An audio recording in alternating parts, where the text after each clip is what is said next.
How's it going, people? Welcome back to the channel and welcome to another video. Today I'm going to be doing something a little bit different. Normally I bring you guys videos where I do a whole bunch of like research and facts and information about cars and bring that kind of more factual based content to you basically. But today I thought I'd switch that around and instead bring you some opinion based content talking about why I think it is so important and so good to own a cheap and slow car. Recently I've been driving my Polo 9N a lot as we're doing some work on the MX-5, and I hadn't been driving it too much over the last year, but it just reminded me how much I love driving cheap and slow cars and how much fun you can have in one as well. So please enjoy this content in the background of myself and Aldas driving in a race at Buckmore at the weekend. At the moment you're watching us in qualifying and me about to spin around as I do right there. Not great for me, but I did qualify P3, so enjoy that content in the background. But without further ado, let's get into the video.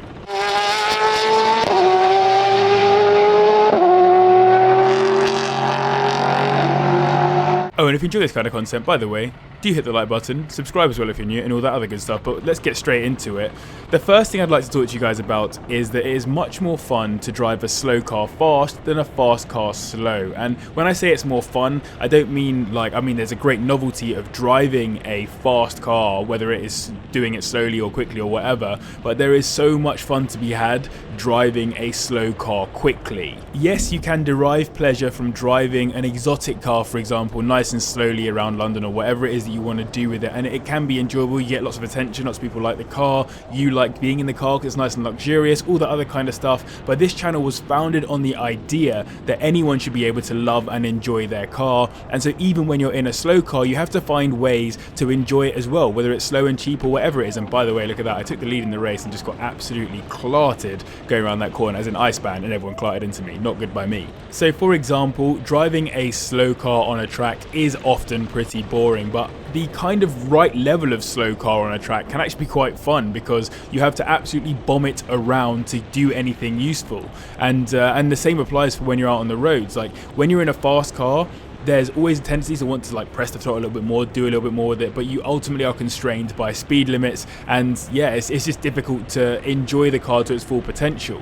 Trust me, when I drive my 1.2 litre Polo 9N that does 0 to 60 in like 13 seconds or something ridiculous, at no point are you doing breakneck speeds in that car, but you can really like learn to drive it in a way that maximizes the amount of fun you have, and also it doesn't put you in sort of police alerting speeds, if that makes any sense. I think it's all about mindset. If you go into it expecting to be annoyed because the car is too slow in a straight line, it goes too slowly up hills, it doesn't pull off the line quickly enough, then you're always going to not have a good time. But if you go into it thinking of all those things as a challenge, then it feels a bit better. You're always being challenged. It's a very active form of driving when you're in a slow and cheap car. Which leads me on nicely to my second point. Driving a slow and cheap car teaches you to be a better driver. Momentum in particular is one of those key things that you learn by driving a slow cheap car, because when you're in a fast car you can be quite lazy, you can get to a set of lights and you can kind of chill with it, you can pull out of corners quickly, like whatever it is you need to do, the car does basically everything for you as long as you put your foot down. When you're in a slow car that might not make it out of that small gap you've spotted, or might not be able to climb that hill, or might not be able to, I don't know, beat someone else off the lights or whatever it is, suddenly that becomes much more challenging, and you need to look much further ahead of you to anticipate what's going on the roads. And once you've done that kind of learning of how to anticipate and how to judge the roads better, you actually become a better driver as a result. Almost anyone can mash the throttle on a fast car, but it takes a real bit of skill to actually be able to work out what's going to happen on the road ahead of you and plan accordingly, and for that to actually happen. And I think you get that kind of skill much more from driving a slow cheap old car. And I mentioned beforehand that these cars maybe don't grab as much attention from the outside, and though that could be a negative in some senses, maybe you like a car that garners lots of attention, sometimes it can be a real positive, because recently I did a video on cars getting stolen. The types of cars that get stolen are ones that are, funnily enough, interesting to people. They find them attractive, they want them, they can sell them for a reasonable amount on the old black market. Like if you have a cheap old car, that's not going to happen. No one's trying to nick my 400 quid Polo. I say that, and it's going to go missing tomorrow or something, isn't it? And even if someone did try and nick my 400 quid Polo, it's not going to garner them any real cash. Like, they try something on the black market, it'll be like 20p or something ridiculous.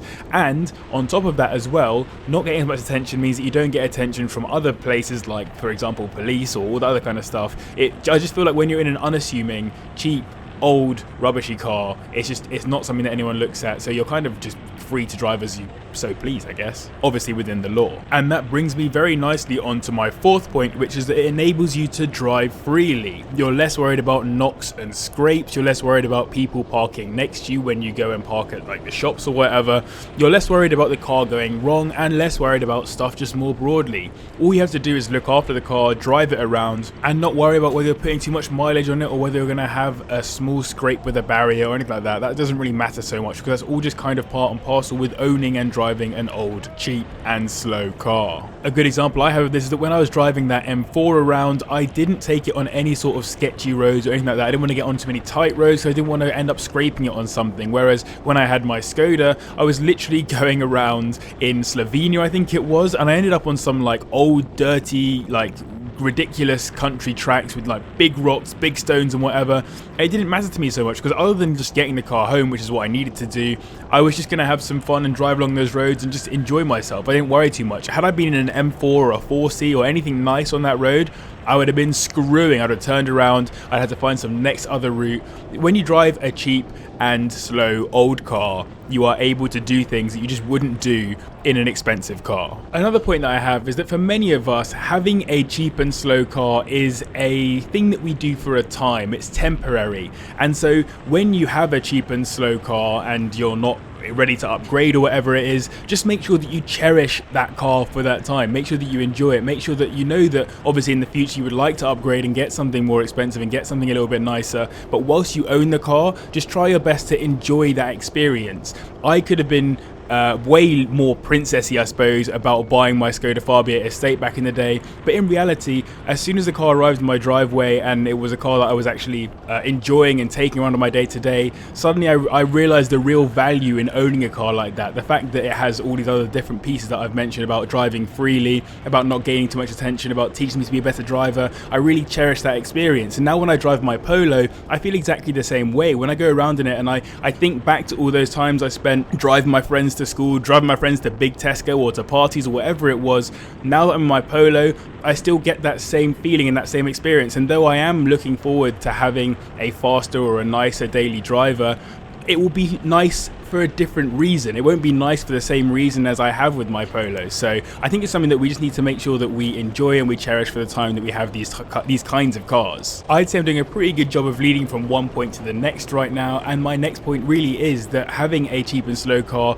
goads you into loving a car for reasons other than just performance. When you get a car that is fast or that handles really well or any number of those different great performance features, it kind of lends itself to you enjoying it, lends itself to you loving it. Whereas when you drive a car that is cheap and slow and doesn't do anything useful that you would like a car to do, you have to find different reasons to enjoy it, like the ones I'm talking about in this video, but also just the key things that matter to you in that car, and that's normally the experiences that you take away in that car. So for me, for the Skoda, it was driving it around Europe, 2,536 miles with my friends. It was driving it around the Nürburgring. It's all those different things that I thought like really made that car important to me. And the fact that it was just my dependable car, even when it went wrong, it never went wrong so much that I couldn't get home. Every time that car went wrong, it still got me home. And for that reason, the car was always important to me, and I loved it for different reasons to why I love my MX-5, for example. I love my MX-5 because it's an exceptional experience to drive. It's very fast, it just handles great, sounds amazing, all that kind of stuff.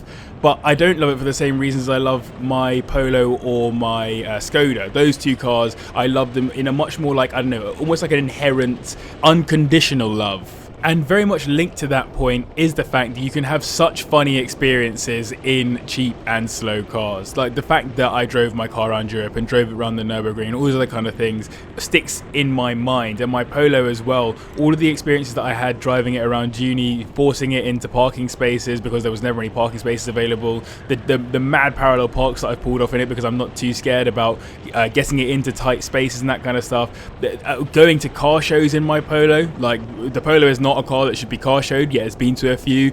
Yeah, all those kinds of stuff that you can do in a cheap and slow car, whilst other people are there in their stunning, pretty cars that are much more expensive and much more fun. Not saying I don't want those cars, just saying that the Polo or the Skoda or whatever cheap car it is that you own can do those things as well, and it can often do them just as well. Again, it's not going to do a 7-minute lap time round the old Nürburgring, but it's going to give you as many smiles around the Nürburgring, I bet you. Even if that fun and those funny experiences are literally just looking back at how rubbish your old car was, when you're looking back with rose-tinted lenses and you say, oh, that was such a stupid car, I had all these problems with it, it was just dumb and I can't believe I had it and it only cost me 20 quid and I bought it off of a mate or I got it off my uncle for free or whatever it is. Like, all of those different things come back into your brain further down the line. Trust me, I always think back about my Skoda whenever I'm thinking about cars. For whatever reason, the point in my head that I compare everything to is how much fun I have in hindsight thinking about my Skoda. Do I have as much fun in new cars that I drive, in the MX-5, in the Polo, blah blah blah. And the final bit I wanted to talk about before I briefly run you through the end of this race is that these cars may be replaceable financially, but they are also irreplaceable mentally, and so that's kind of a two-pronged benefit. On the one hand, if the car goes wrong, if you have a crash, whatever it is, the car is replaceable for relatively cheap. Again, I spent £400 on my Skoda, I spent £400 on my Polo once I wrote off the Skoda, so ultimately it was replaceable, but mentally, as I said, the Skoda is still there in my head. It still gives me that warm fuzzy feeling inside when I think about it, and the fun that I had driving and owning that car and the amazing things that I did in it. Mentally, that car is not replaceable. I reckon in my lifetime I will probably buy cars that I don't really think about too much in the future, but the Skoda and the Polo and the MX-5 as well to some degree, I'll always remember. I'll always think about those cars and they'll always be there in my head. So as long as you get one of those cars that you can really build a relationship with and enjoy, they are irreplaceable. They become priceless in your brain. The fact that they're 400 quid, I say it a lot about my Polo and my Skoda because it almost reminds me just how much fun I'm having in a cheap car. I don't need to own a 4C or an M4 or whatever it is to have fun in a car. I can just have fun in my cheap little, I'll insert expletive about my car here. And would you look at that, I have finished the video just in time to see myself catching up to the back of Aldas to lap him in this race we were in. I thought I would include this just to remind Aldas that I'm a beast at karting and that he'll never beat me again. He's been lucky in the past. He's beaten me a few times with luck in the past, and now it's 2022 is the year of the JB. I can promise you that, Aldas. But yeah, actually, it was a really fun event that we went to. As you can see, it was very damp. It wasn't wet, it was just damp, so it was quite slippy. You can see the sliding around a little bit everywhere, and Aldas here pointing me through actually to let me go past as I come around to lap him. He was actually in P4 at the time, and I'm there in P3. You saw obviously at the start of the race I had that spin, had a bit of a couple of impacts. That put me back into about 7th. I caught back up to P3, and I sat in P3 for the rest of the race basically. I tried to chase P2 and the gap kind of elastic banded backwards and forwards, but I never quite caught him. So yeah, it was a fun event either way, and yeah, really highly rate Buckmore Park. If you haven't been there, highly recommend it. For in the UK, getting down there and giving it a drive. I'll be there a few more times this year. Obviously, I've mentioned I'm going to do a lot of go-karting content this year in terms of going out and doing Club 100, doing the British Indoor Karting Championship, so yeah, I should see you guys there a lot. But please, in the comments, let me know what your thoughts are on cheap old cars. I'd really love to hear your guys' stories about your cars in particular, and just let me know what cars you guys drive or have driven in the past that you still remember.